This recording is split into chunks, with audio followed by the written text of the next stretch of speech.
Shoutout guys! Good morning, good afternoon, good evening po sa lahat. Guys, nakabawi na ba kayo ng tulog? Kasi kagabi tayo nagkapuyat-puyat gawa ng kaabang natin baka biglang mag live ang ating Kuya Val pero hanggang 3 lang pala ang live ni Kuya Val kagabi at hindi na siya nag-live nung mga sumunod na kabanata po.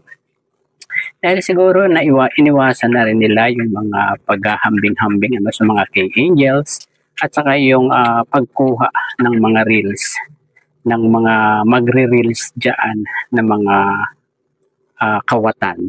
Po, 'di ba guys?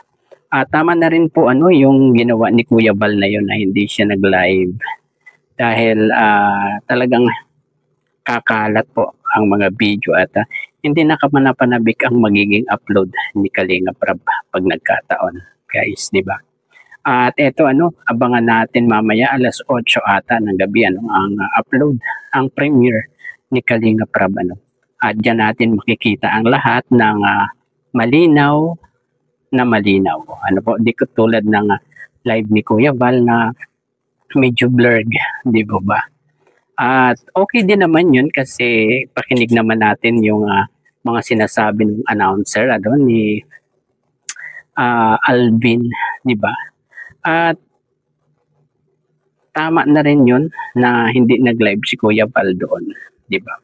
Pero kahit ganun bakit marami pa rin kumakalat na mga picture na galing sa loob ng venue samantalang hindi na nga nag-live si Kuya Val doon, Siguro may mga pailan-ilan na nagpipicture ng mga fans tapos nai-post nila sa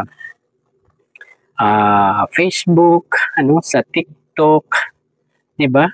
Pati yung may nakita ko sa TikTok yung nagpasalamat si Bian sa ALM, 'di ba? At sa iba pa nakita natin yung pagkatapos niya sumayaw, 'di ba? At sana naman hindi ganoon dapat antayin nila si Kalinga Prab na mauna na mag-upload bago sila Hindi lang talaga masabihan yung iba, 'di ba? Sabihan mo yung iba, magagalit pa sa iyo at sasabihan ka ng kung ano-ano. 'Di ba guys? At masakit 'yun para sa atin yung magtatanong lang tayo kung ba't hindi sila nakaantay man lamang ng 24 hours. Tapos aawayin ka pa nila. 'Di ba guys? Kaya mahirap mahirap talagang manita, guys, 'di ba? At ito po may kaunti po akong ipapanood sa inyo Ito po ay yung patikim lang do sa loob ng venue ng kay Bibi Beyonce na Dibo. Po? At ito po ay wala pa silang bisita, wala pang gaanong tao, 'di ba? Ito po, panoorin po natin.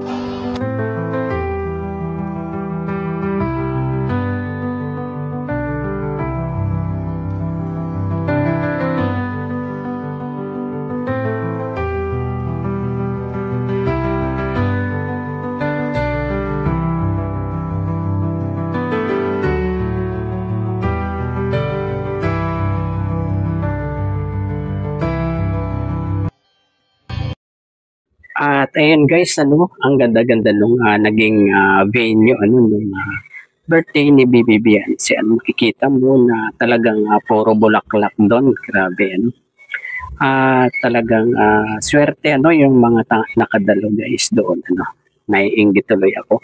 Dapat kasama ako diyan pero mas pinili ko pong hindi na muna sumama gawa ng may mas importante po akong inasikaso. Po. At may susunod pa naman pong event yan tulad ng Kalingap Balls, 'di ba? Malay nyo makapunta tayo diyan guys, 'di ba? At meron pa po akong isang ipapakita sa inyo TikTok po ito ng Maghabi. Po? Ito po, panoorin po ninyo.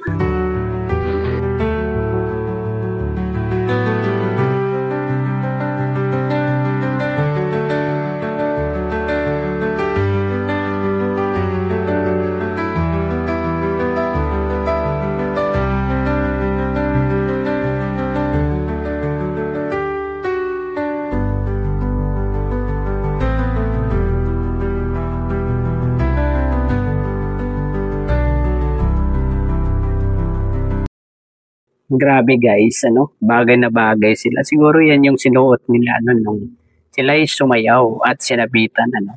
Ayun ay hula ko lang guys kasi wala pa tayong nakikita nga doon sa vlog. Di ba? At ito ay parang nag-TikTok silang dalawa. Di ba? Siguro remembrance sa pag, di ba?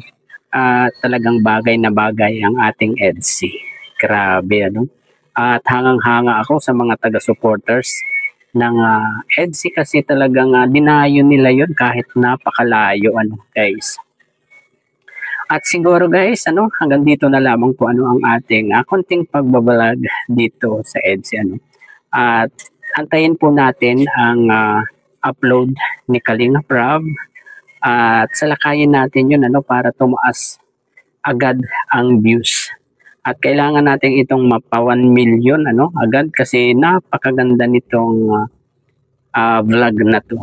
Sigurado 'yan, 'di ba? At ayun, hanggang dito na lamang po. Bye-bye. God bless po sa lahat. Peace.